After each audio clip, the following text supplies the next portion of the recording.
We are reporting from the Circuit of the Americas. As you now know, Mercedes had a bit of a difficult weekend at Qatar, didn't they? It was a struggle for a lot of the drivers, for a lot of the teams, for multiple reasons. The main one obviously being the heat. But Mercedes, their start was awful. Lewis Hamilton, and he admitted it was his fault. He hit George, didn't give him any space, and George was then pushed out of line, lost position, and it was a very, very difficult race for him going forward. Now, obviously, Lewis didn't finish the race, a DNF, still made more points than Sergio Perez. Interesting. It was a sprint weekend, I believe. So, lots of points to be had, as it is this weekend too. But let's just talk about Mercedes. Now, how do they bounce back? I don't think the question is really bouncing back, is it? I don't think so, because putting the crash aside, they didn't have a horrific weekend in Qatar. I mean, look at George. He obviously was taken out at turn 1, lap 1, and he still managed to have the performance in the car to make his way back up to a decent finishing position. So I don't feel that they were necessarily on the back foot and had major issues. It was just the crash. I think, obviously, like you said, Lewis did take responsibility for that. But I also think that wasn't completely black and white.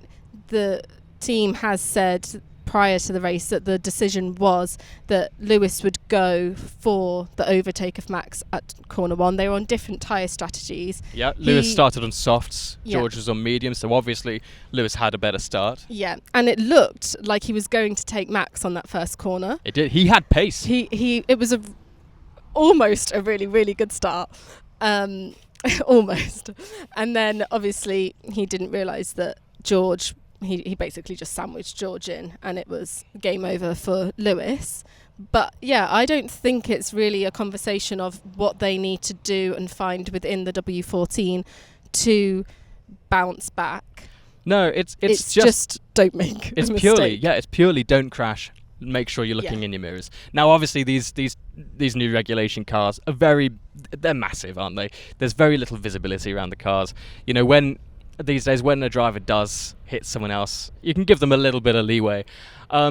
Even Toto Wolff, Toto would say this, but he said after the race that actually the cars were so fast that he expected podiums.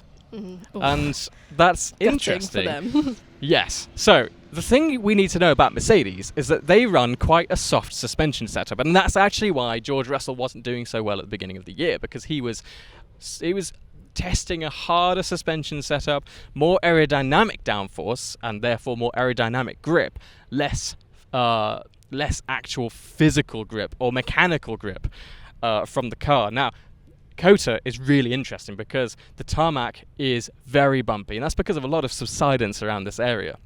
And what that means is cars that have very hard suspension that doesn't move to the road so much, they're actually going to almost skip over these bumps, and that brings in more tyre degradation and obviously less performance, because there's a lot of the movement just not in contact with the tarmac. Now, Mercedes, they should be really, really good here, but they're actually bringing an upgrade, aren't they? Yes, yeah. So they are bringing a whole new floor, and talking to James Allison, he was not overly optimistic. He did say that it would bring a 10th to Qatar, but also the rest of the tracks this season, which is really interesting. So what he's saying is actually it's a floor that will guide the W14 into the development for the W15. Yeah.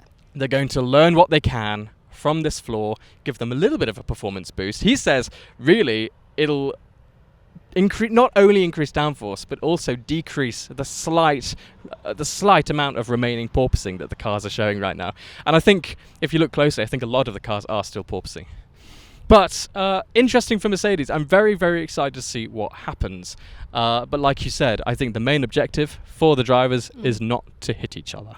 Yeah, I think as well with this weekend, what is really interesting is obviously P2 in the championship. And it's 30 points now between Sergio Perez and Lewis Hamilton. So it is becoming, with 5 races to go, even more important for Lewis to not make any mistakes and find every opportunity that he can. Perez is obviously going to be doing the same. The pressure is on him. So I think it's going to be a really interesting weekend for Mercedes. And it's a sprint race as well, so there are more points to be had. Yes. Yeah, I think Sergio needs to put up his barriers. He needs to be watching his mirrors because Mercedes will be coming, specifically Lewis Hamilton. Yep. Good luck to everyone involved. Make sure you follow us because we are going to be reporting from the race every single day of the week, potentially even next week as well. All right, see you in the next video.